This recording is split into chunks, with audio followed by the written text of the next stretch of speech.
All right, it's 6:05. We'll call the meeting to order. Turn it over to you, Greg, for roll call. All right, Chairman Canfield. Here. Beecham. Here. Paulwalder. Here. Spicer. Here. Chauvin. Here. All present, we have a quorum. All right. Item 2 is the approval of the agenda. I would like to add to the agenda, I'd like to make a change.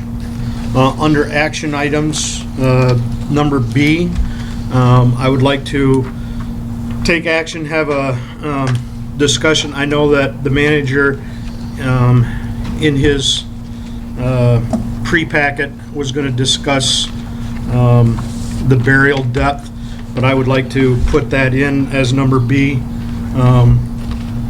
the discussion of the burying lines in our policy. So you can move it out of the manager's report and put it into the... Action items, because I want to take action. I actually want to take some action tonight, or I'm going to propose some action, whether the board goes along with it. That's... Okay. Okay. We have a motion. Second. We have support. All those in favor signify by saying aye. Aye. All right. Have agenda approved as amended. Brings us to item 3, approval of the September 11th regular board minutes. There is one change. Under page 2, under action items, Lowell Energy Center, if you go down, second paragraph, almost to the end, it's basically just a typo. It says a new system would be necessary since a consistent head source is required in the combustion turbine room. And I believe that's supposed to be heat. Thank you, Perry. And that's the only, reading through it, that's the only correction, and it's just a typo. With that, I would make a motion to approve the minutes as presented with that one typo correction. I'll support. We have a motion and support. All those in favor signify by saying aye. Aye. Opposed? Motion carries. We have our September 11th closed session minutes. I would make a motion to approve those minutes as well. I'll support. We have a motion and support. All those in favor signify by saying aye. Aye. Opposed? Motion carries. And a second September 19th closed session. Well, this was an open session, the special meeting of all right, September 19th. Ahead of that, yes, sorry. In that meeting, we did go to closed session, but I would make a motion to approve those minutes of our special meeting on September 19th. And I'll support. We have a motion and support. All those in favor signify by saying aye. Aye. And finally, the closed session minutes on September 19th. So that was all put in this. Right. So I have to do those separate. Right? Yeah. I have to do separate on I guess those didn't get to your packet, so we'll do that next meeting. Okay. Okay? Right. Okay, we will move on then to public comment for items not on the agenda. Hearing no public comment, we will move to action items. Turn that over to you, Greg. All right, the first item under action items tonight is our 2014 audit presentation and hopefully approval. So Peter is here this evening to give you an overview on that. So I'll turn it over to Peter. Okay, thank you very much. My name's Peter Hefner, and I was the partner responsible for your audit this year. And what I wanted to do, if I could, is your audit is a bound document, and I just wanted to direct your attention to a specific location within the audit itself. And that page is page 23. And what I wanted to bring to your attention is this year there was a new accounting standard that was implemented that required prior bond issuance costs to be written off to a prior year. So we put a note in your financial statements. It's note number 11. It just talks about the fact that prior bond issuance costs, which historically were put on your books and amortized over the life of the bond, like depreciating a fixed asset, are required to be written off this year, and it's a new accounting standard. And right previous to that, there's a note number 10, and there's a new standard coming for next year. That new standard will require that a portion of the liability for an unfunded pension be recorded on your books. And so potentially there's a large liability that would be recorded. And a way of measuring that liability would be to look at how well funded is the pension plan itself. And if we take a look, I'm gonna just take a look here. It's actually in the city's audit report, there's a breakdown of your component of the pension plan as well, and it's underfunded, and a portion of that liability will be recorded on your books next year. And going forward, the thought is, if all governments record this liability on the books, it'll be more measurable as far as who's in a better financial position. And across Michigan, the pensions are typically underfunded. And so it's not something that probably is surprising. Your rates have been increasing to bring those plans within more conformance with the actuarial's required contribution. But next year, there'll be another hit to your bottom line, basically. And this year, it's not that substantial. It was $100,000. But I just wanted to point out the fact that it did change the beginning numbers that we show within the report itself. With that being said, on page 1 of the report, we have our opinion. And we have added to our opinion this year the fact that, well, actually subtracted something. Historically, we've said you did not include the management's discussion and analysis, which is required under generally accepted accounting principles. Now you are doing that. And so what I like to suggest is when you have an interested citizen, interested reporter, or people that are interested and don't feel like digging into all the detail within the report itself, to direct their attention to that management's discussion and analysis. It provides a nice summary of what happened this year compared to last year, where did we end up this year compared to last year, what were the highlights of this year, what did we do from a capital perspective, and what did we do from a debt perspective. And so, following our opinion, which I refer to as a clean opinion, there are, other than the fact that we say you are not the city of Lowell, you have the highest opinion that you can receive. And your report is in compliance with generally accepted accounting principles. Historically, we would say, except for the fact that you didn't include that management's discussion and analysis. Now you do. So the summary is that the financial statements present fairly in all material respects the results of operation, financial position, and cash flows of Lowell Light and Power for the year ended June 30th, 2014, in accordance with generally accepted accounting principles. So the highest opinion you can receive means that the information included is what's required in the presentation format that's required. And so that's a very positive thing. From our perspective, we scheduled your audit earlier this year. Then I called Steve and said, hey, I have an opening before that point in time. Can we do it? And he said yes, and we came. We didn't adjust any number that you provided us with, so it was a very clean audit from our perspective.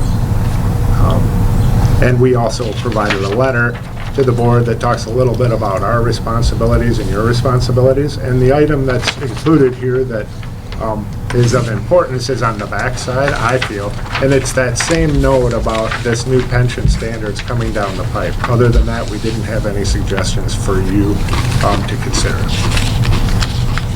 Historically, I show some pictures. I thought I would pop them up there and show you what the financial statements have shown historically over time, if I may. I just got Sure. a couple questions for you. So, what you're talking about, the management, the Management's discussion and analysis, yes. right, that's what the board previously, because our, who was doing our accounting in-house, didn't have those capabilities, and that's what we're talking, what we as a board said, you know, We don't, we recognize that we wouldn't have those each year. actually, no. Okay, that's something different. Yes, what had happened a number of years ago was we would come in, perform the audit, and generally propose a number of adjustments to the balances. And we talked to your financial staff regarding those adjustments and inquired about whether your financial finance staff or business manager could prepare the financial statements in accordance with generally accepted accounting principles. Generally, when we adjust the numbers, that's a good indication that they don't have the ability to actually adjust them to be correct and prepare this document. Right. So we would have a report of material weakness, and we would say, and typically we would say, you have a material weakness, you don't have the ability to prepare your financial statements, which is a pretty common material weakness because the technical expertise is lacking. After you have different fiscal staff that is able to adjust the balances and basically prepare the financial statements in accordance with generally accepted accounting principles, that material weakness went away. But your opinion still documented the fact that the management's discussion and analysis, which is unaudited by us, we do make sure that the balances are consistent. It just historically wasn't done because it was something above and beyond that you didn't have to do from the state's perspective. Okay. Generally accepted accounting principles require that you prepare it. If you were a city, you have to do it. The state said if you're a component of a city, you don't have to, but accounting principles still required it. Well, now you're actually meeting that requirement as well as the fact that you don't have a material weakness from a financial statement preparation perspective, and I think that's what you were referring to. Yep. That makes sense? Yes. And then back on 23, when you were talking about the changes and everything, Yes. Steve's, these are the things that for the following year that we're gonna need to do, and you've discussed that, or Steve's aware of Sure. what to do and how to handle those. Right, so for example, the number 11, Steve was aware of that adjustment coming down the pipe before we finished last audit. So Okay. this year when we did the audit, it was an issue, it was already adjusted. Okay. And now we have this new standard coming, and what you're really gonna be dependent on is information from the Michigan Employee Retirement System. They're going to have to tell you, based on newer calculations, they've been out there for 3 or 4 years, but they haven't used them yet. They're going to have to tell you how underfunded is your plan based on these new criteria. Historically, they've said let's say you have $1 million set aside and you theoretically would have to pay all your employees $2 million in their retirement. They would say you're underfunded by $1 million.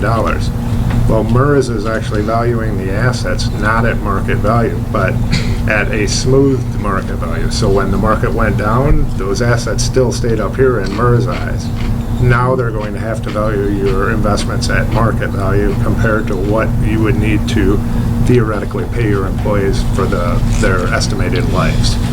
And so that calculation will need to be done by MERS. They're aware of it, but it's up to your staff to track down the information and make sure they deliver. They're your pension vendor, so that's something we just want to bring to your attention. It's going to hit the bottom line too. So when we take a look at, over time, what's happening with the bottom line, it's going to hit the bottom line hard next year, no question.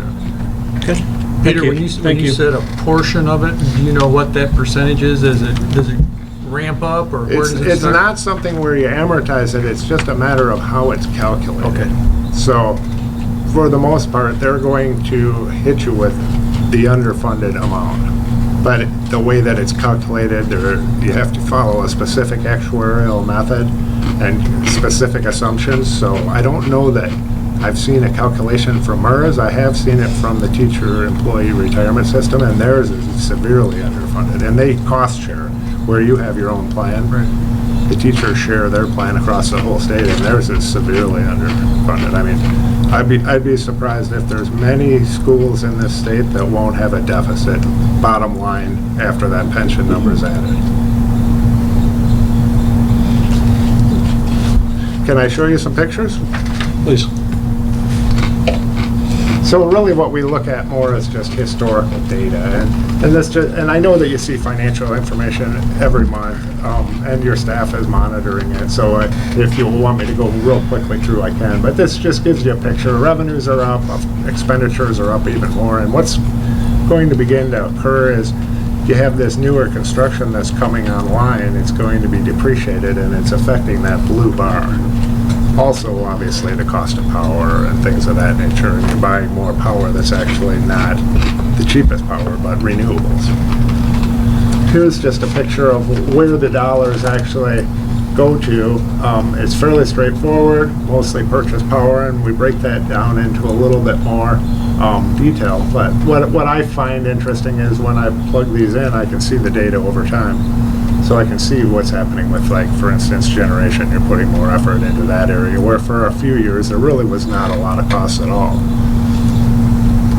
This is a maybe too many year graph, but it just gives you an idea of, of all the dollars that you're spending, where are they going? And primarily it's for purchase power. You can see the extent of pilot.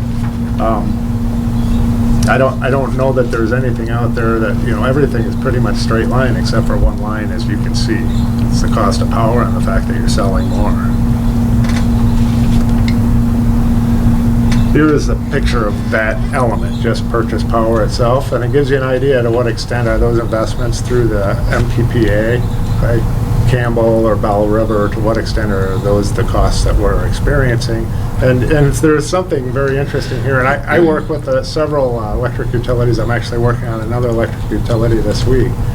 What's interesting here is that other column, the fact that over time, you had these very large investments, the combustion turbine, Bell River or Campbell, you had those very substantial investments, which almost all the participants in MPPA, or many of them, participate in those projects.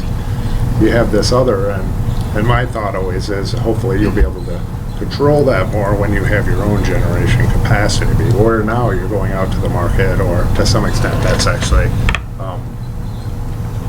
power that you're purchasing for renewables or what have you. But you can see over time, the cost of power drives this operation, no question about it.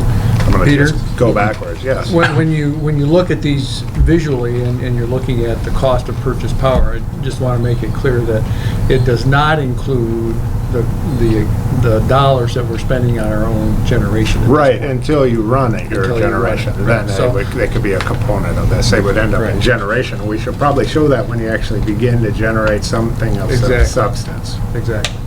What's interesting is, just the fact that it continues to increase. And I work with another electric utility that I'm working on this week, and they have their own coal plant. So you can, in their case, you can see it's all about just the cost of coal, because the other component is really fixed unless they have giant maintenance projects or they're down or something of that nature.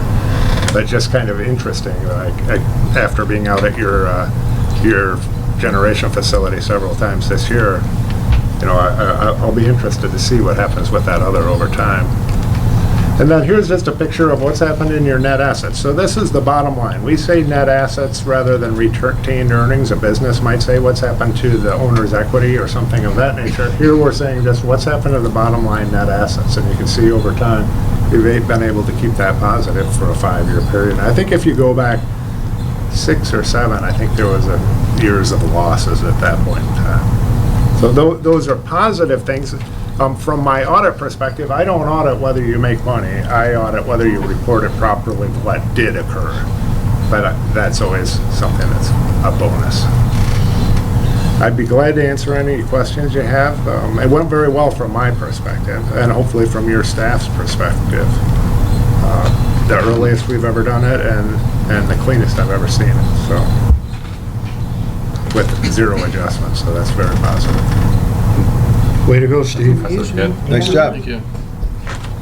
So that change in net assets, that's each year, the change at the end of the year? Yes, that's like your... Okay, so it's not like a running total, it's just Exactly. each year, okay. Exactly.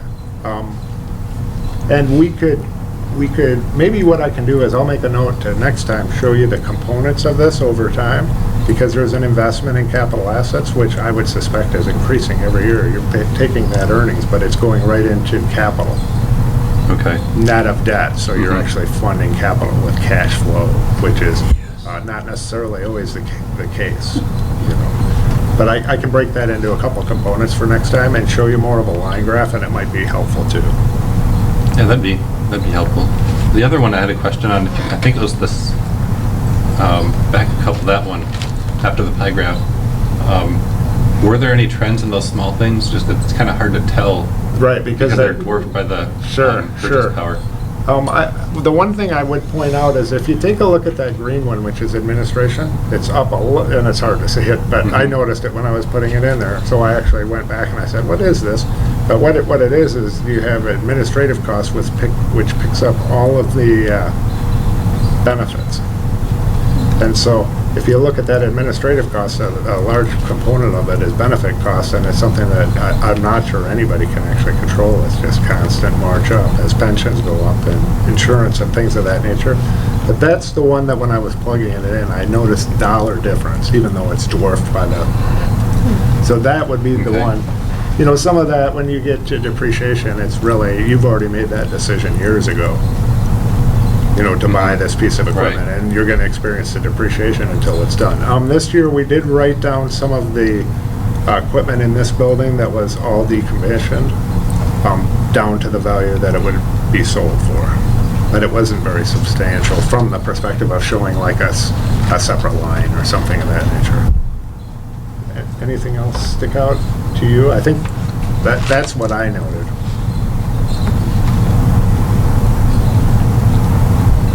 Thank you. Okay, yeah. Appreciate it. Thank you, I appreciate it too. I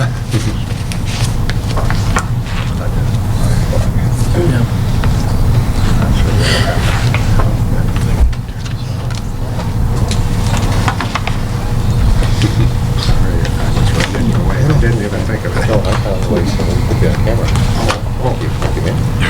I would make I'm sorry. I would make a motion to approve the presentation from Peter on our audit for 2014. No, we need to approve this? I believe so. Are we approving the presentation or are we accepting the audit? We're accepting the audit. Accepting the audit. Just clarification. I support that. We have a motion and support. If there's no further discussion, all those in favor signify by saying aye. Aye. Opposed? Motion carries. Brings us to our added item, buried service steps. I don't know how you want to proceed, whether you want me to take the lead, or you want to discuss it, what you had in your manager reports, or... Yeah, let's take a look at that first and to start the discussion. You know, I think I mentioned that we reviewed the policy last month and we discussed some possibilities for revising that policy. We've initiated the practice of taking the photos at the time we do inspection and those types of things, and those are going to be put in the file. And we're still waiting for a draft from the attorney regarding some type of release or limitation on liability that we give to the property owner when connections are finally hooked up and the wire is pulled through those conduits. And you're all aware that there was a recent letter to the editor, and that recent letter to the editor indicated that they thought that we were trying to pass the buck or maybe not doing things appropriately. And so I thought it was worth it to be on to have a discussion again tonight and make sure that we look at the policy or talk about the policy again, and if there's anything that we want to do to it. I think that what we have basically in the policies are a combination of policy and procedure. And maybe we don't need to have procedures in the policy, but we should look at and at least discuss once more what we're doing with the policy. And I think the fact that we're going to take pictures and those types of things are a procedure and don't necessarily need to be a part of the policy. So I wouldn't suggest a policy revision to include the fact that we're going to take pictures as part of our procedure. So that's really what I wanted to cover tonight. So, Well, I'll start out with a discussion, and then I have a couple motions that I want to put forward. One is I've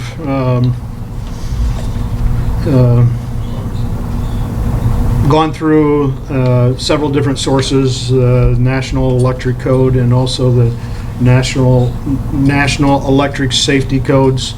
And I haven't made any charts for the rest of the board members tonight. But there's in there, there's a chart number 300-50 that states that if you're 600 volts to 22 kV kilovolts, and if it's in PVC, Which would be our primary. the national recommendation is 18 inches, and not as we've stated in our policy was 36 inches. I think we should have a discussion. I feel that we should go to what the national standard is,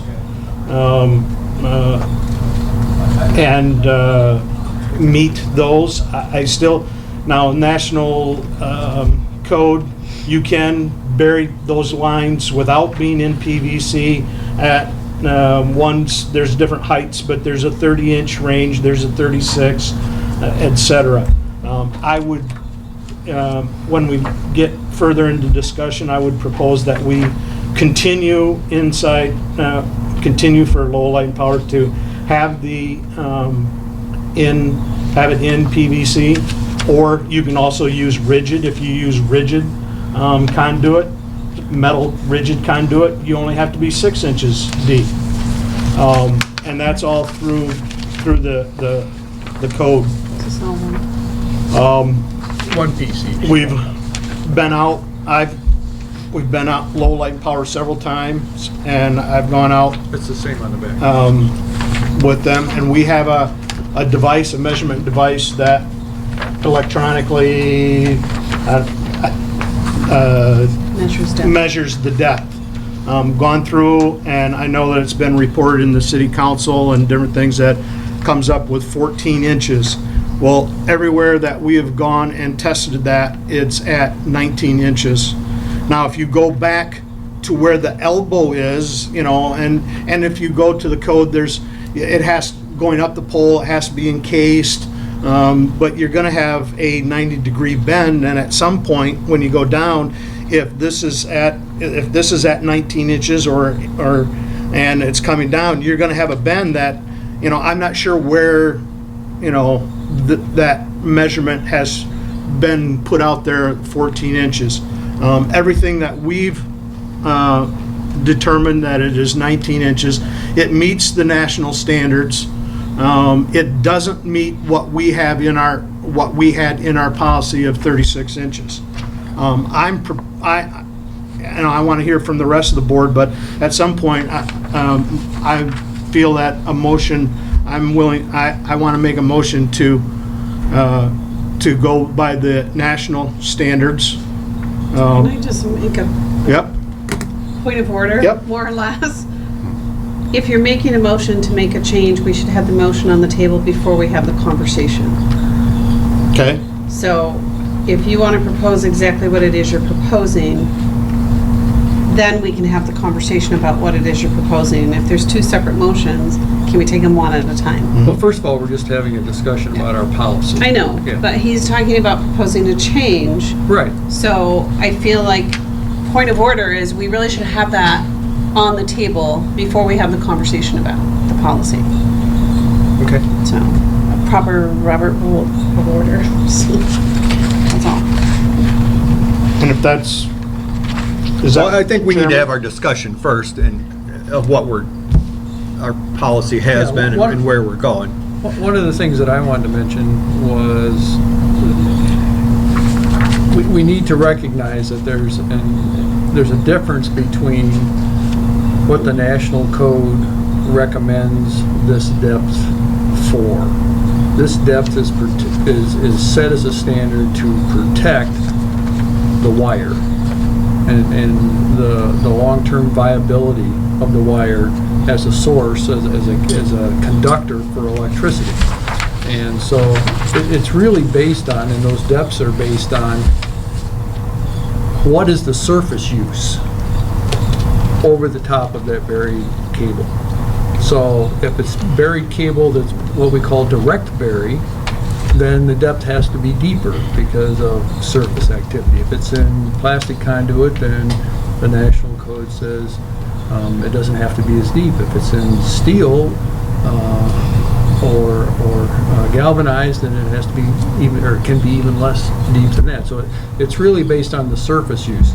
When you talk about safety from the standpoint of somebody intruding with a penetration into that area, that's a whole different story. That's why we have misdig.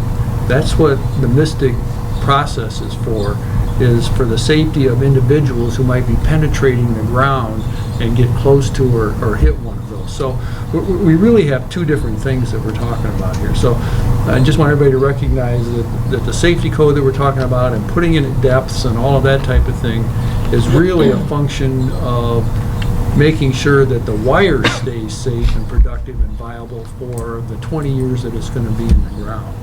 And that's different than when you have a penetration and those safety issues. That should be managed by the misdig process. So I think there's some confusion on that out there, that they think that these depths are there and established to protect penetration. That's really not the purpose for that, for these depths that are identified in the code. And the code gives a lot of latitude based on what that surface is. And I just handed out a little memo that I had written to go along with this. And I give some examples there that if you have a buried cable in somebody's lawn and the expected traffic over that cable is, foot traffic in a lawnmower, the depth of that is a lot different than if it's a dirt road someplace and you've got a lot of heavy machinery going over it. So the depth requirement is different based on the use that's going to be on top of it. Well, and you had provided in August, you had provided us this August 20 memo of underground service questions. So I was just looking through that too, because you had a couple pages in here from the NASC manual. So it's really, it says that right there, that it's based on surface use. So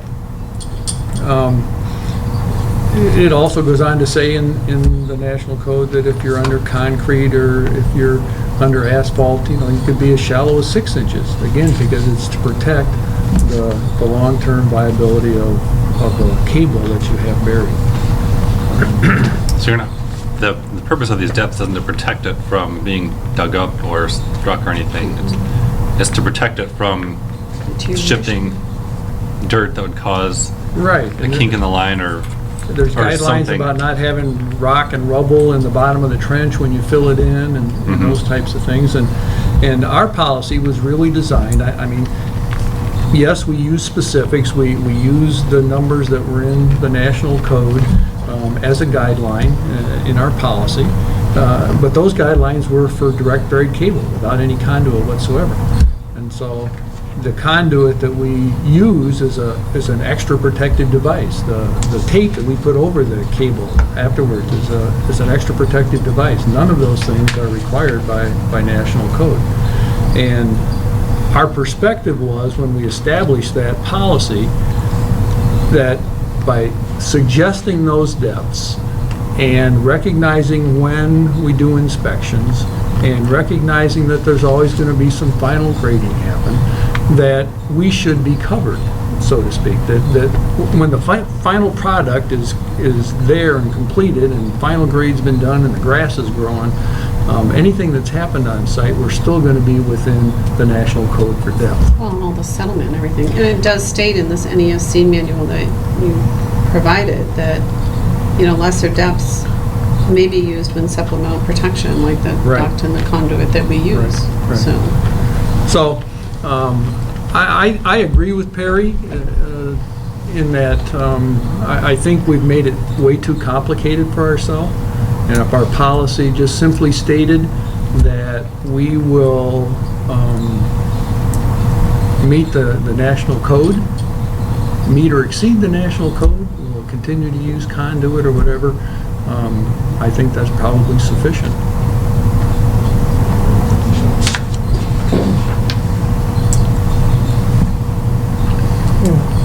Well, So I guess what's the intent of the National Code? Is that just I guess what safety factor or what have you are they trying to establish with those? I mean, is that like a basic level of safety, or is that if you bury it this deep, just plain old wire at 36, you'll never hit a problem? What the intent is.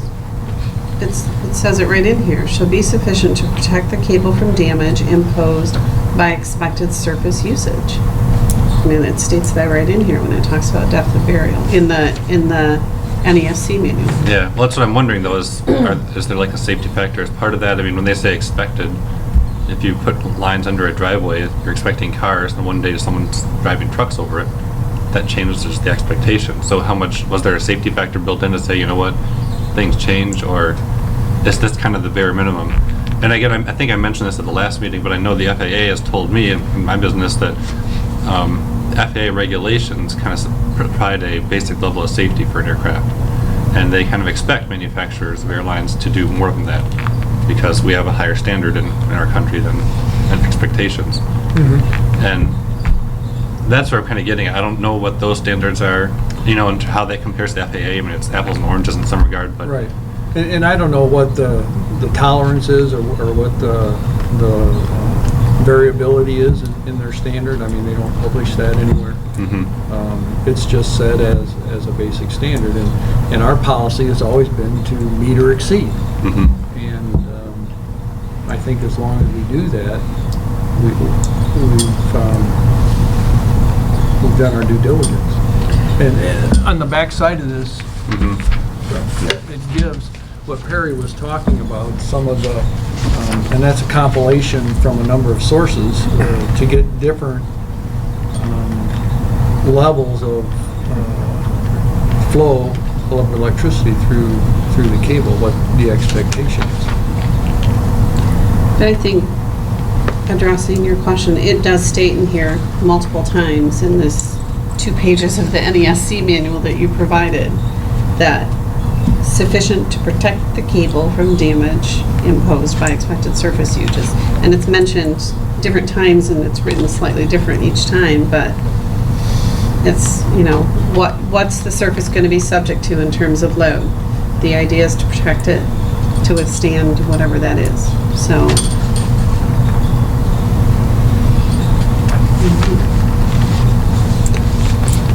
So just one, I guess like more of a technical question, but why does it matter what the voltage is for the depth? I mean, if the line's protected, then I guess why would the voltage matter how deep you have to bury it?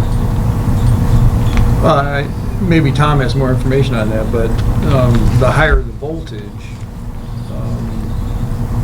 I think probably more sensitive the long-term usages of it, and you put it at a deeper level to ensure safety of that higher voltage.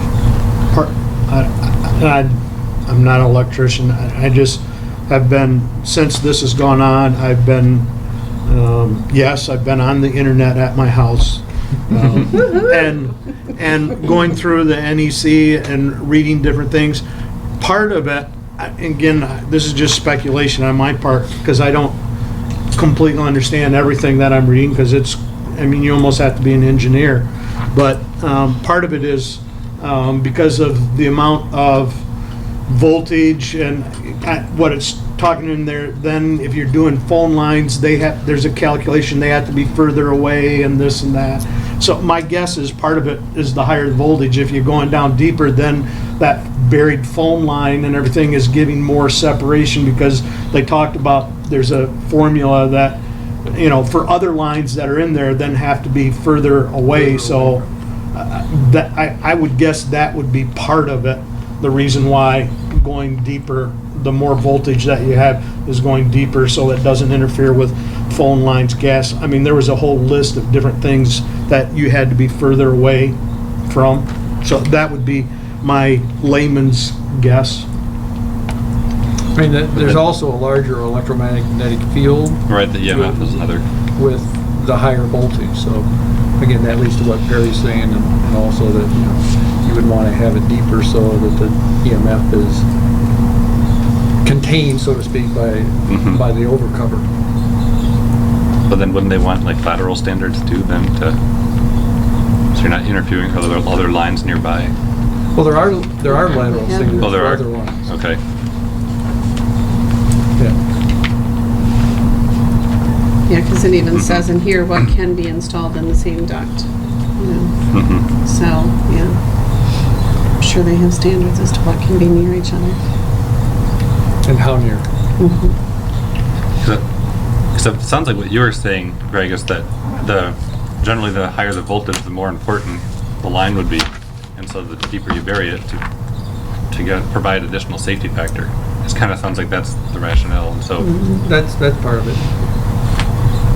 and that's where I kind of like the idea of, as long as it's not burdensome to have a policy that would actually exceed the standard to some degree. And I mean, something, again, reasonable, but, you know, if like a certain line is expected to be safe for most uses or expected uses, and it'd be nice if we could say, you know what, let's just add it 6 inches deeper, or like you said, we always require conduit.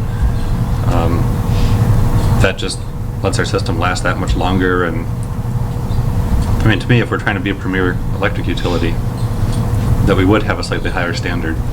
And that's part of what makes us a better utility, is that our lines are less prone to effects from ground shifting, or they can tolerate more development above them after they've been laid. I mean, things like that. But I'm a little bit different. I mean, I think, I agree with you, and that's where I think the verbiage meet or exceed. And the problem is, and I think part of the problem, and I don't know if it's the contractor's fault, Lowell Light and Power's fault, whose fault, the excavator or whatever, out at the Big B, which it is inside, from whatever, the information I've seen, it's inside the, it meets the national standard. And that's where I think, because it's really hard when you're out at a job site, unless we want to make it so prohibitive for people to do business in the area and require, you know, okay, you can do everything, but, you know, you'll have to dig the trench after everything's been done. I mean, there's so many different scenarios that I think if you use the language meet or exceed, and hopefully we exceed all the time, but as long as we meet the national standard. So are you proposing that as a policy change to policy 66B3? I mean, are you officially making that? No, not yet. We're Okay. still, I'm just answering where I come from and where, I still think we need a motion on the table to have a well, I'm just, conversation. I mean, I would make the motion to change our burial depth, or our burial policy, to meet or exceed the national standards. And just And for what's the current policy that you're conduits for changing? underground primary cables shall be installed at a depth of not less than 36 inches below final grade. Conduits for underground secondary cables shall be installed at a depth of not less than 24 inches below final grade. It's policy 66B3 is where it And mentions the it depth. doesn't reflect any of the other options that are available. Right. Or It doesn't the discretionary issues with respect to what the surface No. usage And is going it to does be. and not. Right. it doesn't reflect whether, if somebody said, you know, it's more expensive to go to, as a contractor, it's more expensive to go to the rigid metallic. But, you know, by the codes, I could put in, you know, rigid metallic ductwork and run that, and I could be 6 inches. So here we're all of a sudden, we're putting to me, in the building world, we're putting a burden on the builder, the contractor, and everything that says, okay, by our standards, it's got to be 36 inches deep. And by the national standards, it just has to be, if it's in metal conduit, it only has to be 6 inches deep. So that's where I think we should set this, meet or exceed the national standard.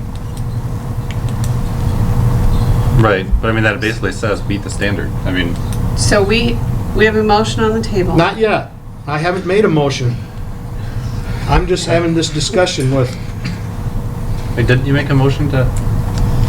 Because then I have to started second Started her. to. okay, I'm sorry, I lost track. Because then, I will officially make a motion to change our policy on burial lines to meet or exceed the national standards. Just Do we have a second? second with a point of clarification. I think it's important in the motion that we state it's policy 66. This is item B3. For clarification, we need to have that on the record, so, Thank you. I don't have it right in front no, of me. that's okay. so that's simply the line burial depth standard is Yes. all we're talking about. Yes. We're not talking about anything else. So now that the motion's on the table. Correct. We have a motion and we have support. So now can we have discussion? Discussion. Yeah. Good. So, here's my concern, or my question, I guess. I understand the desire to say, let's meet the federal standards. I also agree with what Andrew said, that if we're gonna be a premier utility, which is what it states in our vision and strategic plan, is it'd be a really good idea to go beyond standards. I also understand the desire to have it a deeper knowing that things happen. Once that we go out and measure, there's more excavation happening, things get moved around, it might come up a little bit. So So, I would propose amending your motion to state that we would change policy 66B3 to state conduits for underground primary cable shall be installed at a depth of 36 inches below final grade and no less than, what's the federal standard? 6 inches for No less than the metallic federal standard. and 18 inches. Because that What's the- allows, What's, okay, This is the scale. That's what she's. well, I'm saying, what's the, just help me out, what's the difference between that and the, what, the national standard? You just said to between 36 inches up to, it can be as shallow as here's the 18 reason inches? why. Okay, because if we still go by the guideline that we want that 36 inches, it's my understanding, I haven't been at the city council meetings, I haven't read the minutes, I don't know. It's my understanding that the concern is those lines, the ones out at Big B that we went and looked at today, are in violation of Lowell Light and Power's policy. I understand that. So by changing that and saying, we as an organization still want that 36 inches, but we recognize that the federal standard is this, so we as an organization are going to say, our policy is, it should be 36 inches, but if we put a line in here that final grade cannot be less than the standard, we're not held to that 36 inches. So if shift happens, as you say, and something happens and when the project's done, oh gosh, it's only 24 inches or it's only 19 inches, which is what it is over there, we're not violating our policy. We're still setting the standard that says 36 inches, but we're not violating our policy. But I don't think, okay, here's my perspective. To meet or exceed, okay, you're saying 36 inches, okay, I put it in rigid metallic conduit.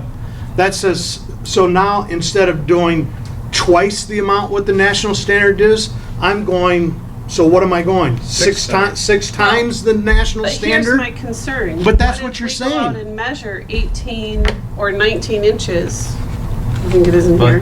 What if we go out and measure at 19, we take our photograph, we say, here, we've documented it's 19. When that shift happens, then we could end up at 14. To me, if we set the standard and say we're at 36, but our policy reflects that we will meet the federal standards, then we are not in violation of our policy. It allows that room for that shift in to happen. Well, there's a Look at couple how of far things off here. We are now though, gentlemen. We Well- started at 36. Right. And now, without any, and then what's brought this to the surface was what the line has come further up to the surface. I see what Tamara's saying here. You've known me long enough, you can call me Tammy. But I understand what you're saying, because starting at 36 would give us a lot more wiggle room for an oopsie across the street or across that parking lot. So I Well, guess I'm there's not no understanding, place so you're on- saying we have to start at 36, but it's okay if we end up at 6? No, no. I'm saying- With metal I'm metallic? I'm suggesting that we have a range, because the concern is our policy very specifically states 36 inches. It's probably rather difficult. I am not a builder. I've done a few building projects, including a parking lot with lots of conduit underneath it. It's a little bit difficult to guarantee you're going to be at exactly 36 inches. So we can set the standard and say that is our preference as an organization for maximum security to be at 36 inches. But if our policy allows that range still well below the federal guideline for safety measures, then we're not stuck in this situation a year from now when we do another building project and all of a sudden someone had that shift going on and, oh, lo and behold, that's not very far enough. So there's a couple things. See, I'm First not of all, getting it. Well, there's, for one point, their policy applies at the time of inspection, right? I mean, we're not going to go out and inspect every year and test everyone's lines and make sure that they haven't Well, that's not changed the slope of their necessarily parking clear lot in the or. policy, though. It doesn't say it. It doesn't say that at the time of inspection. And the concern that has been raised is it is in violation of our policy. So what I'm saying is, I don't think we need to lower our standards, but I think we need to put language in our policy that allows for that shift. Well, that That's all. effectively lowers our standards. It Because doesn't, then- because we're still saying we want them to start at 36. But how do we? But how do we it's control- okay to be at 6 if you're in No, but that's what you're no. saying. You're saying if it goes back to 6, if it gets, for whatever reason, it gets back up and it's 6, it's only with metal conduit, it's only 6 inches. That's the national this- standard. You're saying that that's okay because it's in our policy. I don't understand what the difference is between saying 36 to up to the minimum as It's it the is starting to point. as It's to the starting saying point. That's my as concern. to saying it meets or exceeds the national standard. I don't understand. I don't see My the concern is difference. the starting point. When we go out and we measure, if they're at 19 inches and they meet the national standard, we walk away, we've done our job, we've gone out, we've measured, we've signed whatever paperwork we have to sign. We walk away, we don't know what they're doing on that project when we walk away. If they went out using the Big B parking lot, or that one is the example, because that seems to be the issue right now, we went out and measured. It was 36 inches. Now it's not. We don't know. It doesn't state in our policy at the time of inspection. So But does it say for technically speaking, yes, that is a violation of our policy. I'm looking at the technicality of the violation of the policy. So all I am proposing is that if we create a range, or we say that at the time of inspection, it has to be this. I mean, you have to allow room in that policy that says we've done our job at the time of inspection. We have no control after that. We don't have any way to control unless we're going to go out and put the dirt back in the ground ourselves. But see, for me, there's a reason why what you're saying is to me what I'm hearing you say, that whether you're using conduit, metal conduit, PVC, or bare wires, it's got to start out at 36 inches deep. And if it falls, as long as at the end of the whole project, as long as we're within that range of 6 inches deep to 36 inches deep, we're okay. I think what you're doing is you're putting, if you're going to pick the number 36 for 6 inch, I can see where you can go out and say, I mean, a compromise. I can see where you can go out. Okay, for our standards, it's 12 inches for metal, it's 24 for that, or whatever. But you're saying that. There's only two numbers in the policy right now. Right. Well, Right. For one thing, I mean, we're kind of micromanaging this because who are we to know how deep anything should be? I mean, that's up to Greg and Tom and the national standards, so. And that's why I'm saying What- it should just be meet or exceed the national standards. And so what it sounds like is that our current policy doesn't reflect anyone's intent right now anyway, because it overgeneralizes in respect to the federal standards or national standards, and it also doesn't really state, the scope of what we're trying to do. Are we trying to, why did we pick that number? And so, what I think would make more sense would be, and maybe this could become a motion of mine or something, but I'm trying to, I have to kind of talk it out first, but would maybe we just go back to have Greg, update the policy to our intent as a board to say we would like to meet and or exceed, these standards, and what would we have to do that? Because, for us, whether it's 6 or 9 or 12 inches or whatever, and what kind of conduit, we don't know any better, so why would we even care? And for maybe what the one idea would be, what if we just followed the federal standard, but we also use that like boarding tape, that's buried above, or we always use conduit or whatever makes sense that would make this, that we would say, this is our starting point, and now let's have a policy that exceeds it, and here's how we exceed it. We don't exceed it by burying it deeper necessarily, maybe we do, or we exceed it by using that tape, or we exceed it by conduit, or I don't know. There may be more But things out there that we're not even thinking of. Maybe just simply saying our policy exceeds the national standard. But then I think our policy should say how, right? Because Or is that or are you saying that's the So procedure? shall be installed at a depth that There's so many exceeds. variations on how we can exceed it, depending on whether they use the conduit, or whether we use the tape, or whether they use the metal conduit. Well, or then you're whether looking at whether the rewriting surface this use- entire policy, That's possible. because there's very specific things. Right. Now, let me clarify something, because I'm still new to all of this, and I'm still trying to understand. It does appear that we have some policies and operating procedures sort of meshed together, but it's my Right. understanding that this book is organizational policy, which means it's the board's job to modify this. Is that a wrong understanding on my part? No? Okay. So this is actually board policy. This is a governance issue. So we can't say, Greg, go back and rewrite it. We still have to approve it. We can say, Greg, can- come with some proposed changes, Right. but this board should be the one proposing the changes. Right. We're the board, this is our policy. Not So- I Not the disagree. detail, I not the- disagree. We- I We give him the disagree. direction, he comes up with it. I'm not an expert on electricity and the burial Right. and all that kind of stuff. I have to take my guidance from our management and everything, and then I have to then see what I think is the best policy for Light and Power, for our ratepayers, for our citizens, for everybody concerned. I have a hard time.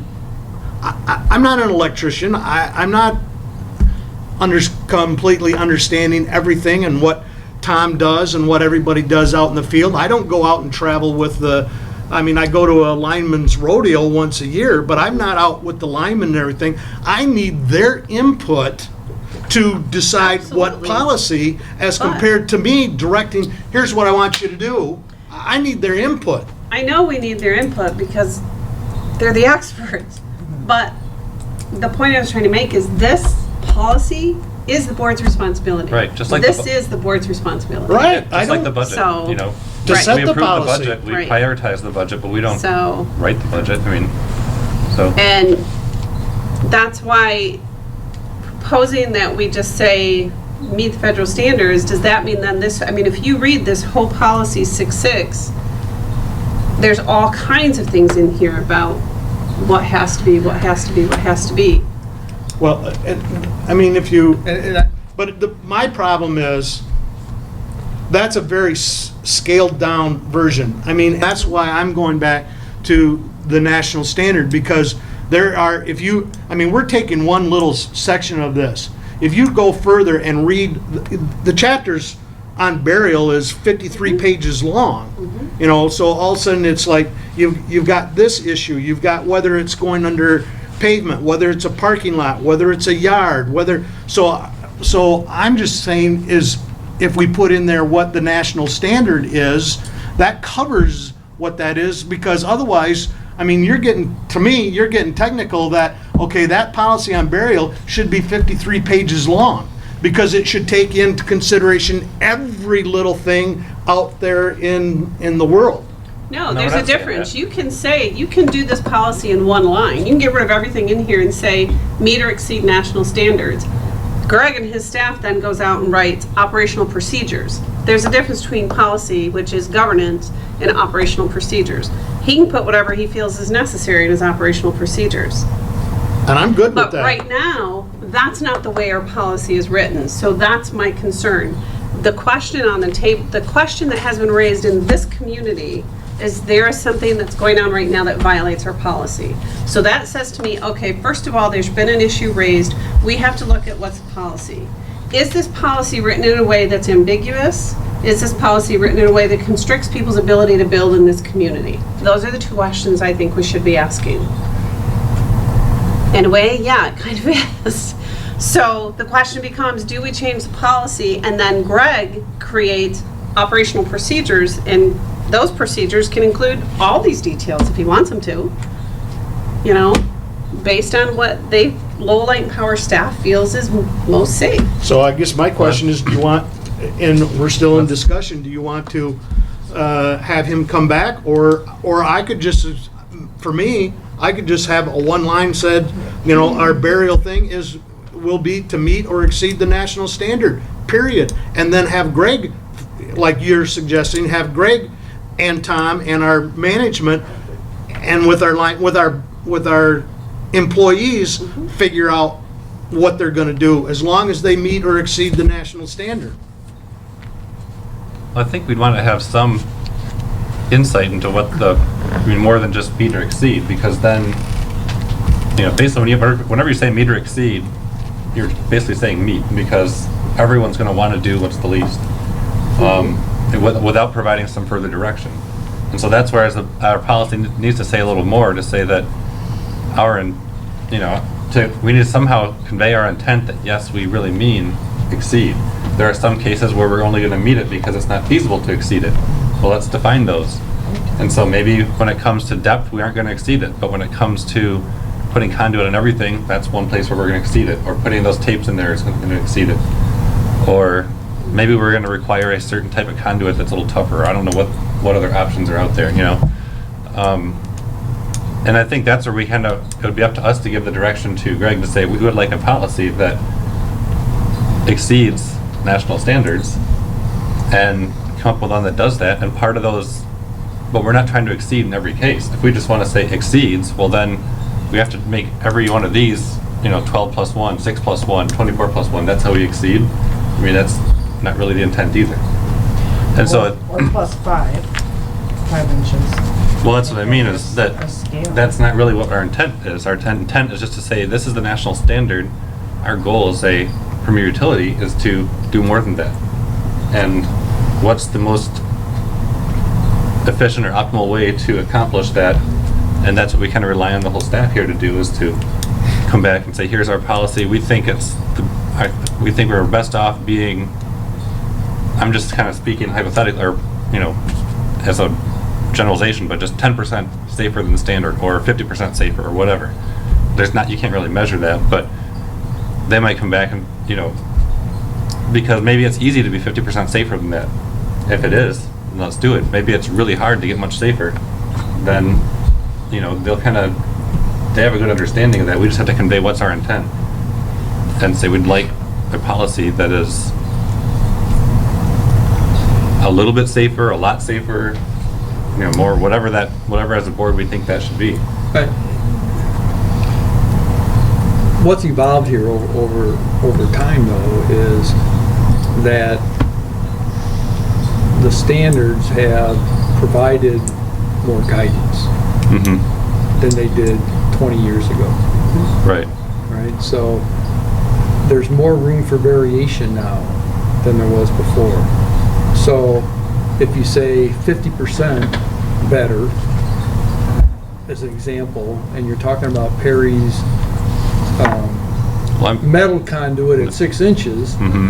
how do you get 50% better than that? I mean, so. Well, I'm just saying I didn't mean that as a literal improvement, I meant as like a notional, like how much more do we want to be? But how do you put that into a procedure then? I mean, the whole issue is here, the whole issue here is that there's a lot of discretion. Right. And somebody has to be able to make the decision as to what's appropriate for each individual situation. Well, there is a lot of discretion, but I mean, when you look at the national standards, there is a lot of discretion. But the reality is, the way our policy is currently written, there isn't discretion. No, and that's what, So, that's I what think Perry's that's- proposing, is that we get away from Right. having our hands tied, I think. Right.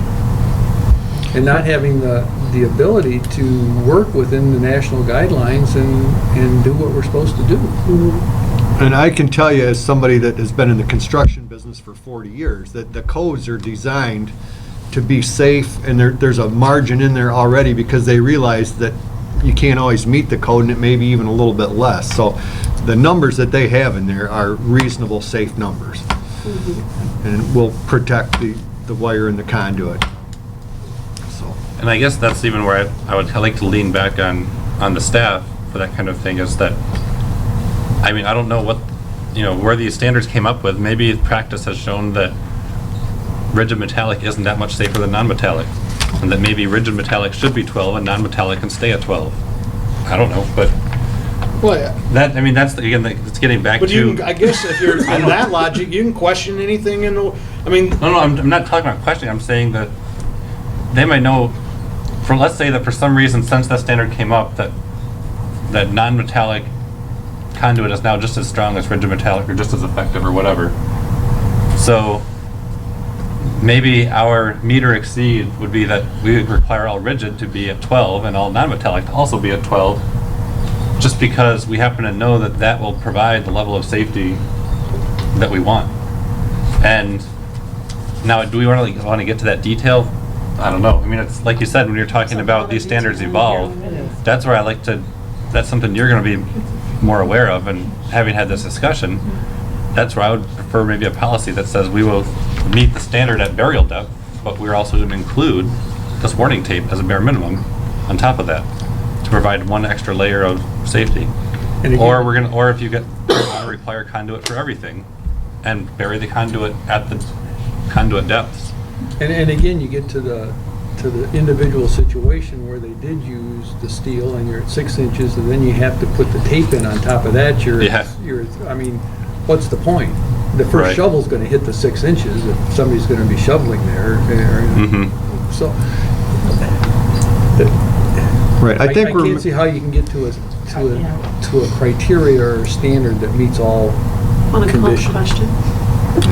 I mean, I think if we meet the code, and I think if you try to exceed the code, you could even be challenged on that what's your basis for it? So there's a safety factor built into the National Electric Code. This has been done by engineers and developed over a lot of years as to what is safe. I think if we meet those standards and allow Greg and his staff to, administer and do things as they see fit, but as a minimum, we need to meet or exceed the National Electric Code and leave it simple and let Greg's internal stuff manage it.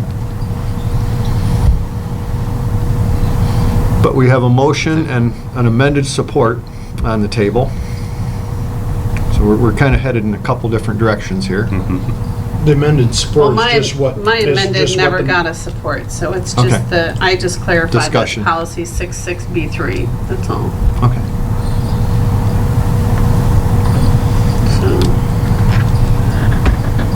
So can you have multiple motions, or do you have to vote on one? No, we we're have to still vote. on the one Yeah. that, Okay. we're still looking at policy 66B3. So Perry, do you want to clarify your motion for My us? motion is on, will you read the number again? Policy 66B3.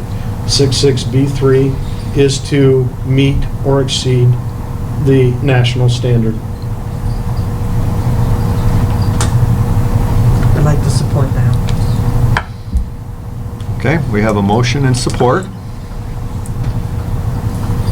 If there's, Can we can Can I discuss. just read this so that we would all understand what it's saying? So, right now, this is how that section reads. It says conduits for underground primary cables shall be installed at a depth of not less than 36 inches below final grade. Conduits for underground secondary cables should be installed at a depth of not less than 24 inches below final grade. Conduits for underground secondary or service conductors may be installed in the same ditch as the conduits for primary cable, provided that the primary conduits are at the bottom of the ditch. Conduits in a common ditch must have a minimum of 12 inches of vertical fill between them and depth of not less than 24 inches below final grade for the secondary or service conduits must be maintained by the customer. So we are proposing that that whole paragraph, this clarification, states conduits for underground cables shall be installed at a depth that meets or exceeds the federal standard. Is that What I would like to see, national? Okay. I guess there's that all in our service area, all buried lines are in conduit and meets or exceeds the national standards for buried lines. Okay. So if you would go into, example, if you went into the national code, you would see all these different things that we would meet or exceed, whether they're putting two different things in the same ditch, if they're doing whatever, that we would meet or exceed the national code for Okay. buried lines. So, Are we gonna remove this then from our policy well, completely? A, B, and then section B1 and B2 speak to the fact that conduits are necessary, all of those other things. B3 is the only one that speaks to the depth. So I'm trying to are we getting rid of the whole policy? I, Well, that's Are why, we- that's why I think we're kind of micromanaging this policy, because there's a lot more to it the more we talk about it, and that's right. I think if you pass the intent of the policy and that basic verbiage, then it's my job to bring you back the policy that meets your request.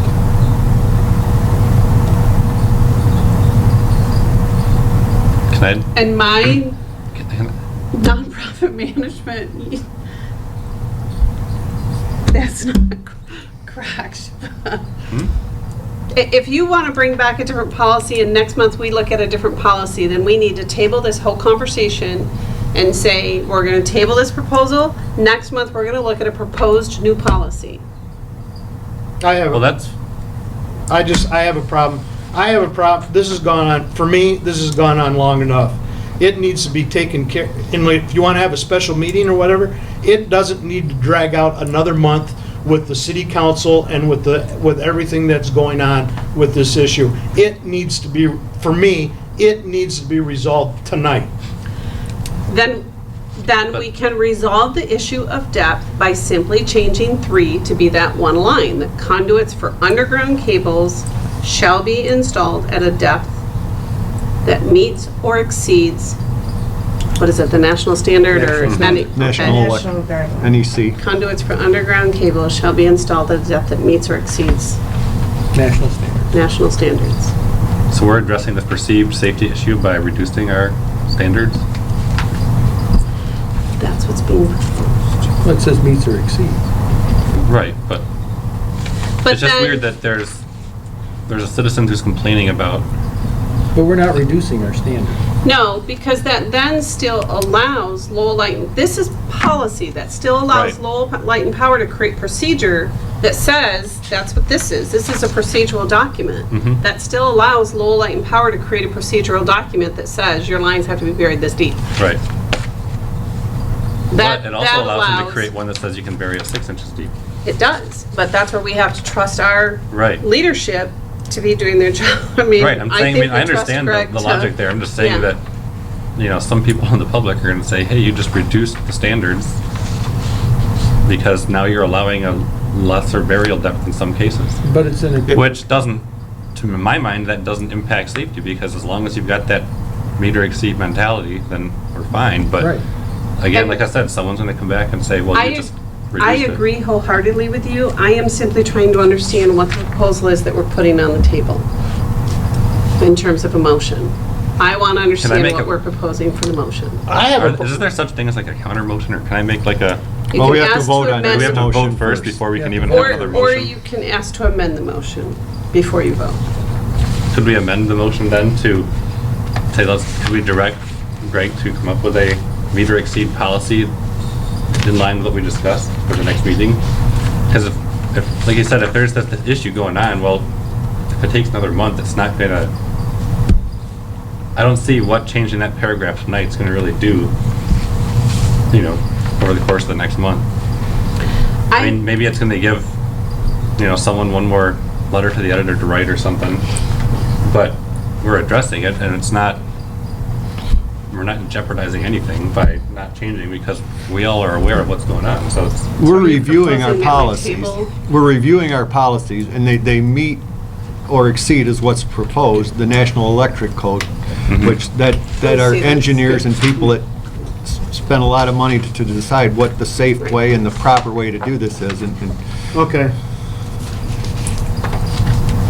I would like to withdraw my motion momentarily.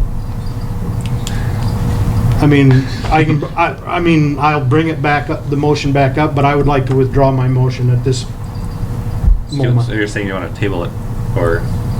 Because There's and maybe the next thing that I bring up will resolve or make a lot of people feel better, or not better, but, okay?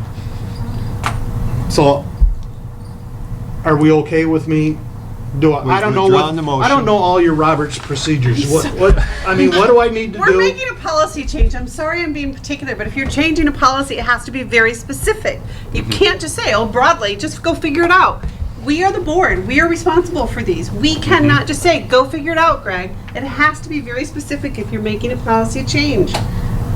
Sorry, I know I'm being picky, but I want to know what I'm voting on. all right, our motion has been withdrawn. We're back to discussion. Okay, So then- on the issue of out at Bigby, okay? Right now, from what I see, it meets or exceeds the national standards because it's what our instrumentation has said, it's at 19 inches. But that was not our policy at the time that we put that in.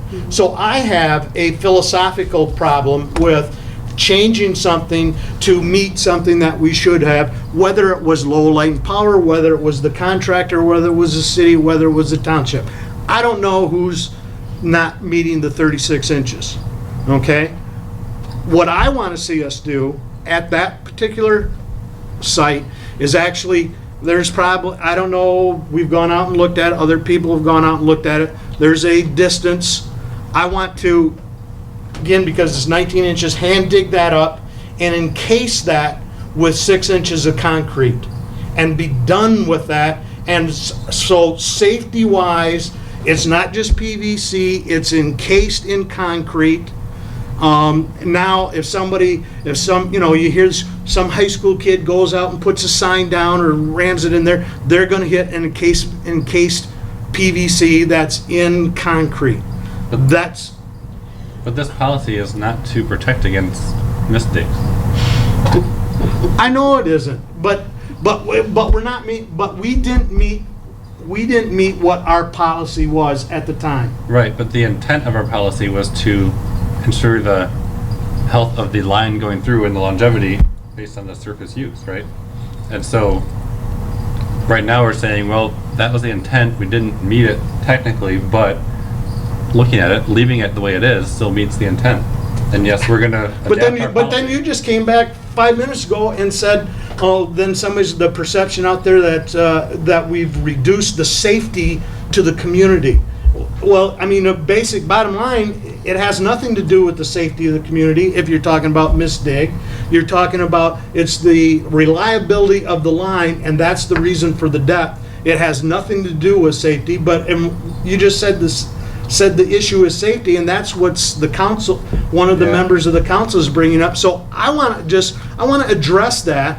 Well, maybe You there- either throw it out and say to hell with the, excuse me, you say to heck with, Yeah. the council, or you say, look, we recognize it wasn't, I don't know whose fault it was. It's not at 36 inches, which our policy has. So in order to move forward, let's dig that portion. I mean, the cost is very prohibitive. for because it meets the standard right now, to me, it's no reason to have Bigby have the cost of digging up their driveway, their parking lot, and everything else. The simple solution is, if it's a safety issue, which that's what one of the council member and one of our linemen has thrown out there, that, oh, it's a safety issue, which in reality, it's not.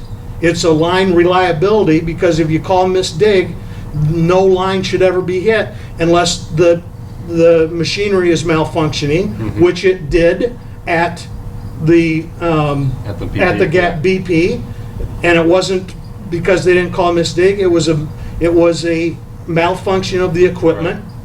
So therefore, if safety is the issue for one of our council members or the community, then it's going to cost, let's just address that, get the safety thing out of there, because it didn't meet our 36-inch line. If safety is the issue, he's looking at the wrong policy.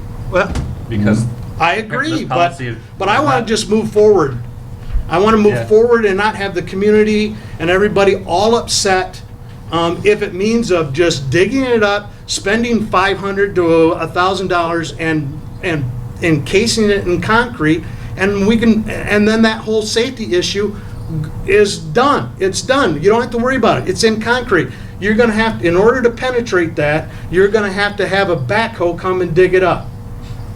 So that you're proposing that I'm proposing two things. One is, for the future, is a change to go right to the national standards, but because we didn't have that, I feel uncomfortable of going and saying, look, I'm going to just find a loophole that gets us out of that. It's not about finding the loophole. I'm trying to find clarification. Right, but in my mind, it's we've gone, or I've looked at all the national standards, what the thing says, and now I'm going to make this new policy change, and that covers me because of what happened at Bigby. I just want to go and take that whole safety issue of the community. Oh, it's not safe, some kid's gonna electrocute themselves, is take that right out of the equation. And you take it right out of the equation out there by hand digging it up, putting 6 inches of concrete around it, and be done. And that, to me, that takes care of every that. time somebody finds another line, that's less than Well, a can certain we depth. get a second on the motion and actually have a What's the motion? We don't have a motion yet. Okay. We're kind of getting You're off on another proposing area it, here sorry. from our, Yeah. Well, I just want to clarify something. I am not in any way saying that I think we need to change our policy to cover a butt on something that was done at Bigby. So you can't I'm saying that has raised an issue that says there's something potentially wrong with our policy. Potentially.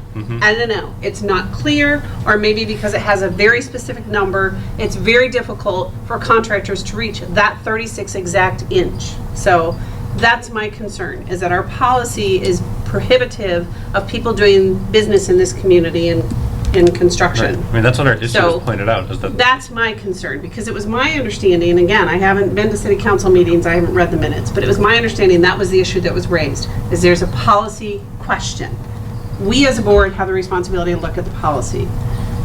The second question, in terms of safety, if there is a perception in the community that there is an unsafe line, yes, my concern would be the same as Andrew's, that if we go out to Bigby, which by all national standards is safe, that line that's out there by all national standards is safe. Plus a few inches.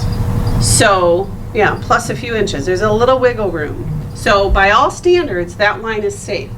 So if we go out there and we dig it up and we encase it in cement, then what happens is someone going to go around the community with their little whatever. I don't even know how they figured out that it was less than. I don't know who goes around the community and measures that sort of thing. But if someone's going to go around the community and measure every line, and all of a sudden we're going to be in a position where we have to go out and dig up a whole bunch of lines and encase them all in cement because somebody's worried about safety. Wouldn't we be wouldn't it be more prudent to try to educate the community about safety and to try to help people understand that this is a very safe line? There's absolutely nothing wrong with it. And it's people's responsibility to call Miss Dig. If you're going to dig, you're supposed to call. You're supposed to check those things. We can't, as a board, there's no way for us to protect against every potential scenario in this community. I mean, I made the joke earlier, unless we go out and we bubble wrap every single light pole in town and then put every single line in cement, I mean, there's just no way. So that's my concern. If we do that, are we starting to snowball and we're gonna have to be faced with, oh, let's go check another line, well, let's go check another line, well, let's go check another line. Yeah, well, I think, I mean, if I'm not mistaken, I mean, I wasn't there, but I think it was raised initially as a safety issue, or right, they had said, hey, there's a concern that it's not safe if it's not deep enough, but what this discussion has also showed is that the depth doesn't really protect you that much, because the issue is going to be when somebody puts an auger in the ground, and it doesn't matter whether you're 36 inches or 6 inches deep, I mean, an auger is going to tear the line up. So that gets back to Miss Dig is the keeper of the safety aspect. This provides a more robust infrastructure. You know, these standards here provide that robustness so that if we inspect it and it's, yep, there it is, 36 inches, and somebody comes back a year later and says, hey, look at that, it's less. Well, that's, you know, again, that gets back to what Greg's been saying all along. That's what, you know, the contractor or the owners of the property are doing. I mean, we can't police every single property owner and make sure that when they put in a rain garden that they didn't reduce clearance over some line that they probably didn't know was there. So I don't know. I mean, I know, like, growing up, my dad dug through our cable TV line twice, you know, and finally said that the second time, can you bury it a little deeper, please? And the guy's like, yeah, I will. But, you know, he had buried it within standards, and but cables, you know, that line's not going to cause these safety issues, but, and that's, you know, again, it's not the cable company's fault that my dad kept digging there, you know. So where are we at on our policy? That's what we're discussing here. Do we want to make a change? I'd like to hear from our mayor. I mean, do you want to? It's your meeting, it's your policy, but I would just say that it's good that you're addressing it. It's probably good that you state that you're going to meet national standards. That clears things up quite a bit, I think. To Perry's suggestion of going and hand digging and putting some concrete down, perhaps that would help. It's a hot issue right now. Would it help if we put it off another month? All it does is make city council meetings a little more exciting. But to be honest with you, personally, not so much as a mayor, but personally, I think the concrete idea is very good. I think what Tamla's speaking to, for the policy sake, that's a procedural thing. Policy sake would be what you are proposing to that change of meeting or exceeding national standards. The policy has been 36 inches. Maybe I kind of liked what you said about having that variance, because every situation is going to be different, but it gives you at least some measurable. Well, regardless of what we do with policy, it's still Greg's job to figure out how to implement the policy. You know, so Greg can still have procedural standards at the 36 inches. I mean, at the point of inspections. Yeah. Yeah. But I think that would help move things along. It would fix the big hot button item, and we would move on. Is it really that big? Are we then telling, is. but then are we saying to the community, no, this line wasn't safe? No. I mean, are we giving that Right. message by going out and encasing it in cement when the reality is it is very safe? Yeah. I mean, It's that's- perfectly safe and it exceeds federal standards? And it I meet- mean, and what it meets- message are we giving? Right, and it still meets the intent of our old policy. I mean, what this issue has raised is that our current old, policy hasn't I mean, yeah, changed. sorry. What this issue has raised is that our current policy, you know, is a little Right. outdated in the sense that doesn't align with the nice table of depths that the federal or the national standards now say. So that's really all it's called out, because the whole intent of that 36-inch policy was to account for the fact that some people are going to mess with the grade after we inspect it, and this helps ensure that we still meet these guidelines when they're done, which is exactly what happened. Which it happened. And yeah, and so hey, our policy worked because the intent was to protect against that. And Okay, let me and then, ask, so let I me think, ask, well, I think the problem is that if we go out there and try to do something, I mean, we're kind of validating this as being a safety issue when it's not. okay, And the other issue is then, like, I can tell has that concern that if you start doing that, people are going to start expecting that level of concern to address other things they find like that, and that's not what we want to do. I mean, that's, to me, that's to do something like that, to encase it in concrete is like the exact kind of knee-jerk politics that I don't like seeing in, I you know, think real this board's politicians. responsibility is to We're look at just our reacting policy to and make somebody sure they're complaining. safe. so then let me ask you this. So then, should we go and dig up everything and put it at and whether we tell Subway Bigby that they have to put it at 36 inches, or we should have to put it at 36 inches? No. Why? Because that's what the policy said at the time that it was done. You're saying no, At that, the time it was done. I think this issue raises for us as a board the fact that we have to look at our policy. We have to look at, is our policy appropriate, and how are we making sure our policy is met? Part of that is procedural questions, which we addressed some of last month. Part of it is, we're going to take the picture and some of those things. Those are the two questions that this board is responsible for. There is not a safety issue at Bigby. There's no safety issue at all. This board's responsibility is to address the policy. And we have to look at our policy. This brings up the issue that maybe our policy needs to be revised. I mean, we said last month we're going to go through this whole manual anyway and revise our policies. Let's start with that one. But for this board, that's the question. It's a safety issue, okay, because it violated policy. Well, then let's look at our policy and understand the intent. Is there a real safety issue here? No, there isn't. So if we go out and we dig that up and we put cement around it, number one, I think that's this board going far beyond this board's responsibility and role. Secondly, I mean, to me, if that's the decision that needs to be made, that's his decision. That's Greg's choice. That's a process, procedure for this organization. Has nothing to do with policy and bylaws, governance, none of that. It's his job. If he says that line's safe and his staff says that line is safe, I trust him and I trust his staff. I trust him and I trust his staff, but you're back to the point, whoever is at fault, we didn't meet the policy.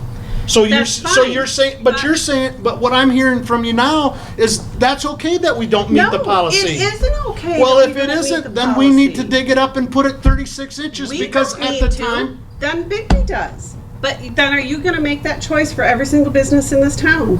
So should we go ahead and? We met have the a policy and we second inspected it. inspection? Mhm. Should we have a second inspection? And maybe Why? that's what needs to change. When not? policies are violated, the Because question people for are the board is, screaming. how do you make sure they don't get violated again? So We what's, can't go back and do it over. We don't have a do-over. was the policy really violated? I mean, Well, when that's the what I line was don't put know. in, did we inspect it and When say, we hey, inspected it, it was 36. it was, Right. right? So no, the policy So that's accordingly the other, was that's not. the other No, issue we're it getting wasn't into. an issue. We didn't even violate the policy and we're sitting here acting like it was. In the future, we're going to have photographs that show. Right. At this point, down the road, 6 months or a year later, it's hard to know exactly. It was during the winter, Right. there's snow on the ground, sometimes there's dirt on top of the snow, what you thought was grade wasn't. At this point, we're going to take care of this in the future with our photographs showing things, and that there'll be no further discussion. But even without the photographs, we still did what our policy said. We inspected it, and whoever inspected it said, yes, it was 36 inches. And something changed between then, but, that's no different than the equipment malfunctioning for Miss Dig. I mean, you can't predict what's going to happen after you verify something.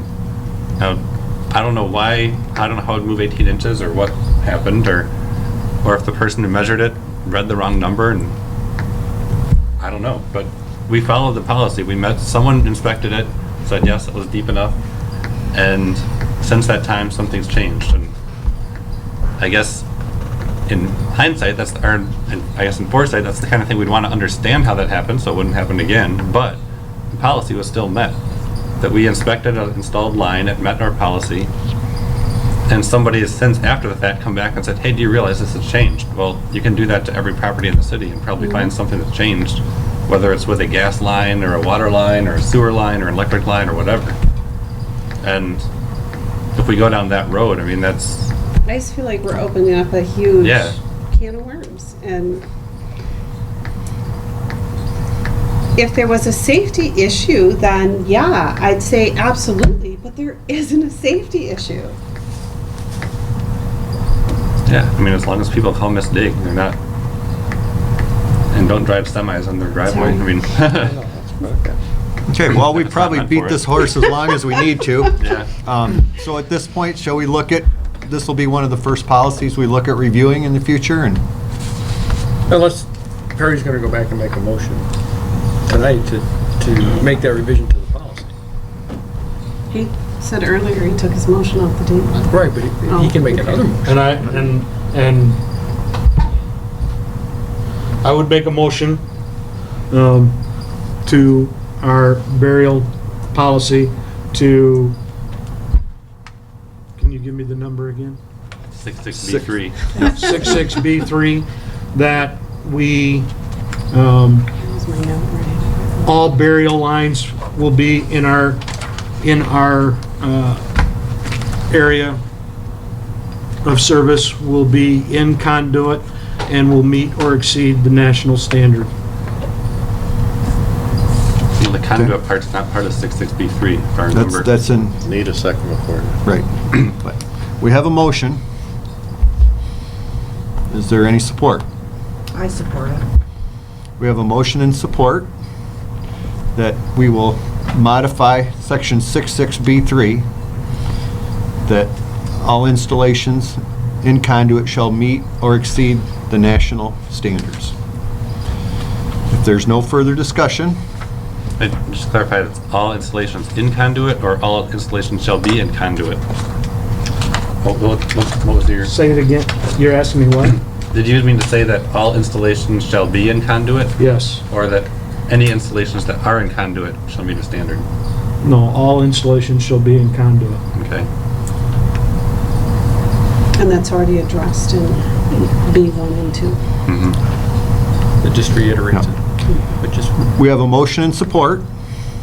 There's no further discussion. So could we amend that to say that since B1 and 2 already say everything will be in conduit, can we just amend that to say that we'll just change B3 to say all burial depths will meet or exceed national guidelines? That's up, Perry, it's his motion. Yeah. Because I don't want to reiterate something that's redundant. I don't know where my other note was, because we wrote it down the first time. We did. I did. I just gotta find my notes, because I shuffled papers. Because the first time, I think you can confirm that it's in conduit. That's our policy. I don't see anything wrong with that. Mm-hmm.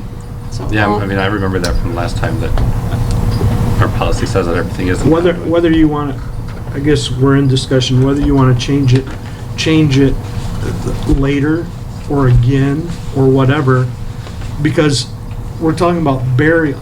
I mean, I'm in the wanting to meet or exceed, I mean, I want all of our, for the burial, I guess that's the only thing we're discussing right now because it's in there separate. But there's a whole list of things, not just the depth. There's a whole 53 pages long, and I'm exaggerating, I don't know exactly what it is, but, I mean, the code book is 648 pages or whatever. It was huge. But I'm just saying for the burial, that we meet or exceed the national standards for depth, for other pipes being in the same trench, for everything. Whatever the guidelines are. Whatever the guidelines are, that we meet or exceed the guidelines for. I mean, the only caveat that I'm wanting to additional, which I guess is already in there, is for it to be in conduit. Because the national standard says you can direct bury it as long as you're 30 inches or 36 or 40, depending on the voltage.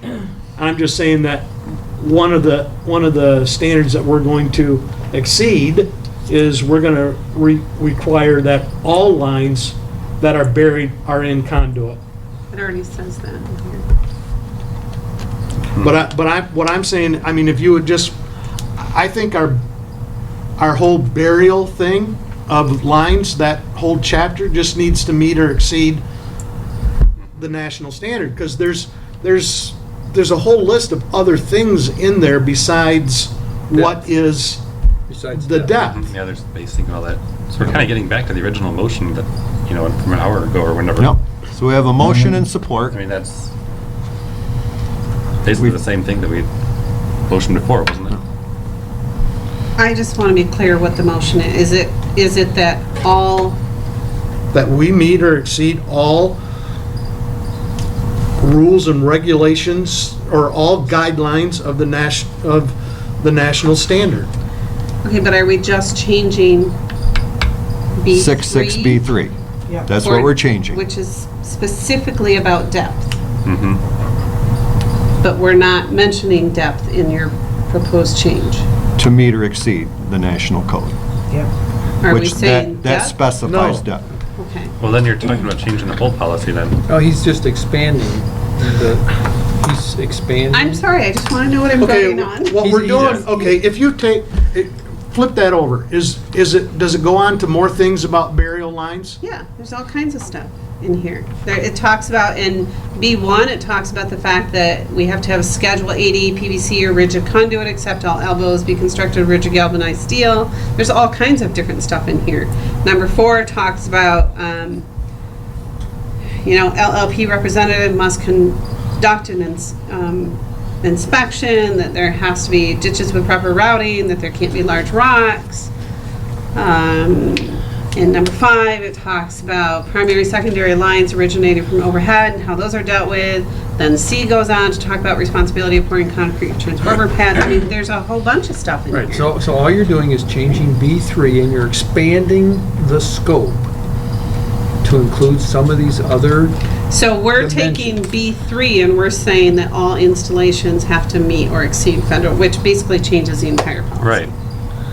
I mean, if you're going to address everything like rocks and spacing and all that, I mean, that's the So whole that's, policy. I'm just trying to clarify, are we sticking only with underground? Because the original that I wrote down from earlier in the discussion was that conduits for underground cables should be installed at a depth that meets or exceeds the national standard. That would just be paragraph 3, because all it deals with is depth. That's all paragraph 3 currently deals with. okay. So I'm trying to understand what I'm voting on. Am I voting on that? Or am I voting on a change that says all, like we're changing the whole scope, which completely changes the whole scope of the policy? That's not what you're doing. I just want to be clear. That's why I would So- like the motion read But back. can I just make a clarification here? Yep. please? Yeah. Our policy does not address to the extent that the code addresses what happens with other lines in the trench. Correct. And that's all Perry's trying to make the point is that in the burial guidelines in the code, it addresses other things in terms of how close other lines in the trench can be, and he just wants, I believe, that information included in B3. So Well, that's already- it's not just depth. It could be lateral, it could be above, and so that's why he's trying to not Okay. limit it to depth. But So- it doesn't change any of the other stuff in B1, Okay. B2, B4, B5, B6. It just expands the scope of Okay. B3. Okay, so I know So- you guys think I'm being really so picky, it- but I'm sorry, so you're basically voting we're on a saying policy change. You have to know what Meet you're or voting exceed on. federal guidelines for cable burial. Right? Electrical. For electric carrier. Yeah. Conduits for underground cables shall be installed in a manner that meets or exceeds national standards? Just shall That's fine. meet standards when installed. I mean, Okay, we have the motion and support clarified now? Is that Do we- clarified? Is that okay? Is that conduits for underground cables shall be installed in a manner that meets or exceeds the national standards? Does that cover all of those other questions about vertical and depth and? I believe so. Yeah, I guess. Okay. Okay. All those in favor signify by saying aye. Opposed? No. Aye. Or aye, or whatever we're supposed to say. Motion for no. passes 3-2.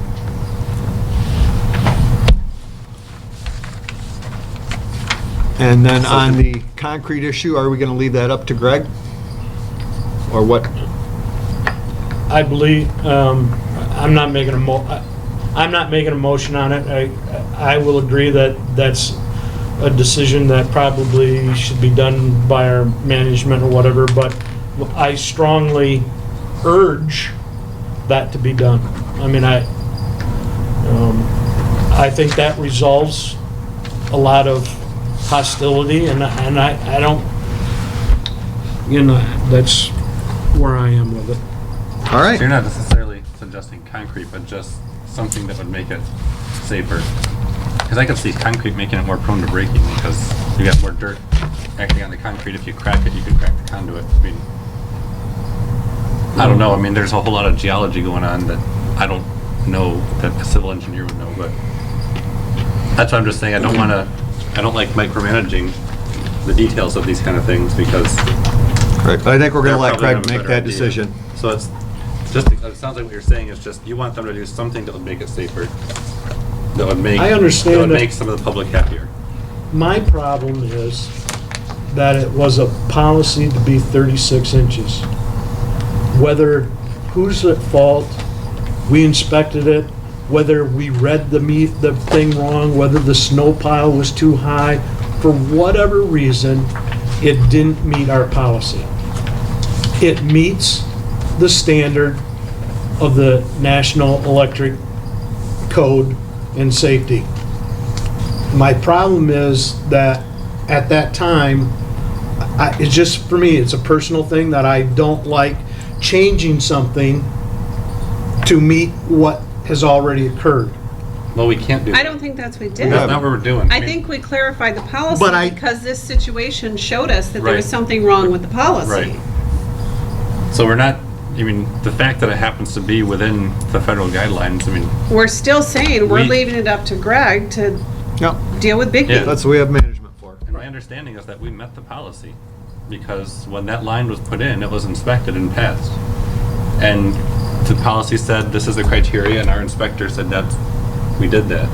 So unless, he inspected it and said, oh, it's 20 and it's good enough, or whatever, I don't know. I mean, I'm not gonna, Can I just ask another point of order clarification? And again, I've been on, my world is the whole nonprofit board thing.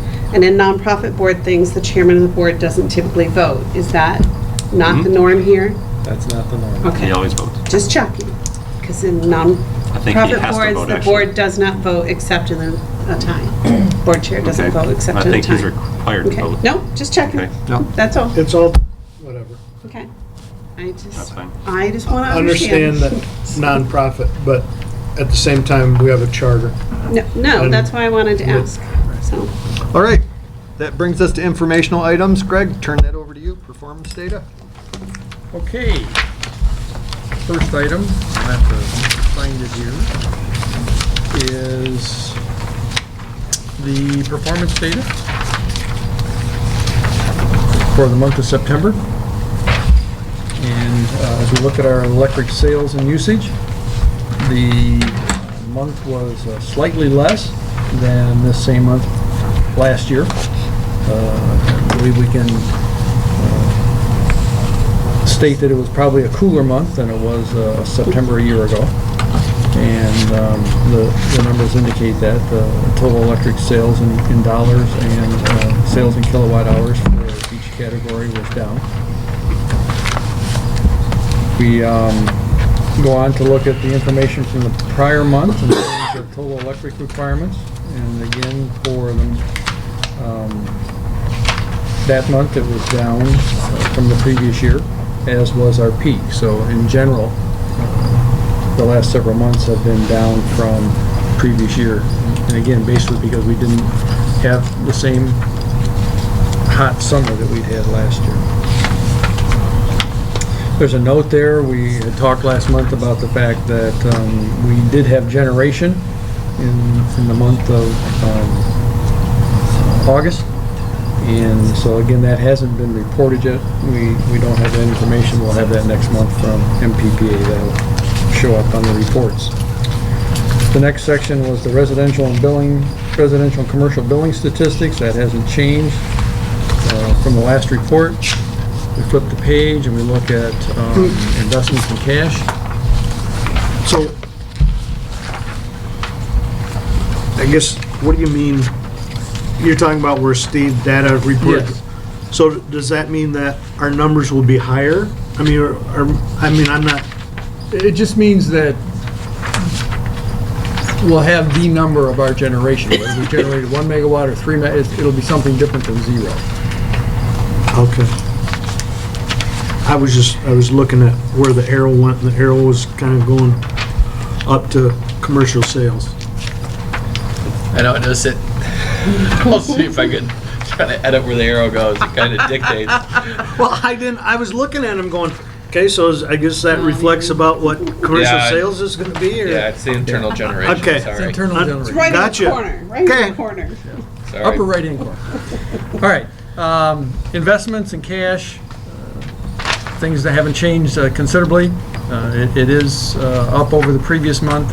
It is up over the previous year, but it's in that range that we wanted. So, the next is the section on our delinquent balance and the due dates. And again, we went from a month where we had around 413 outstanding at the beginning of the time period, and that was collected down to $33. The last line was the line that we've added that shows the delinquent balance of inactive accounts, and those are what determine what our write-offs will be. We can see that we're about 9,000 in this period versus last time this year, or last year this time, last time this year we were at about 14,000. So that number has gone down significantly over the last year. And our aging analysis, again, is the last couple of months have been fairly consistent and down from this month a year ago. So what do you think's making that, I mean, you guys are doing such a great job with the delinquency thing. I'm sure Sharon, you're probably doing a lot of that. Thank you. But what do you think is making that big difference? I mean, that's a huge difference from last year. It's good. I think the fact that probably people Being more proactive. being more proactive, we're being proactive, their bills are a little less, the economy's a little better. I think all of those things. I think this is our, we've had a full year, I believe, of changing the tagging and shut-off date. So that's moved down 10 days. I think that's making a difference. All right, on to the income statement. The income statement for September. September was an okay month. We made money. We increased our net earnings. It didn't meet our expectations from a budget standpoint. Again, it was a cooler month and less total sales were made. We were under budget by $40,000 or so there, $50,000 in operating revenue. We're about 3.5% behind year to date. Purchase power for the month, if you flip over to the next page, was slightly over, and that's not something that usually occurs when our revenue is down. Usually our purchase power is down also. It happened to be a month where we had a high deficiency energy charge and a high deficiency energy purchase component because Campbell was down and we had to buy off the market during that month. So that contributed to a high purchase power expense in a month where we actually had a lower than budgeted revenue. On through the rest of the expenses, most of them year to date are under budget. We we get down to total operating expenses for the month, we were under on a total basis, even though we were slightly over in purchase power, which again, as you saw tonight on the graph very vividly, is our major component, usually runs 65 or 70% of our total expenses. We're about $50,000 under total operating expenses year to date, which is a good place to be. Our operating income was $49,000 for the month. Again, under budget, but still a good operating income for the month. And year to date, operating income is about $20,000 under budget. On down through the rest of the statement to net income. Again, less than what we expected for the month. And all of those factors contributed. We are under about $23,000, $24,000 year to date in net income, but we're only 1/4 of the way into the year, and not in a bad position as of the end of September.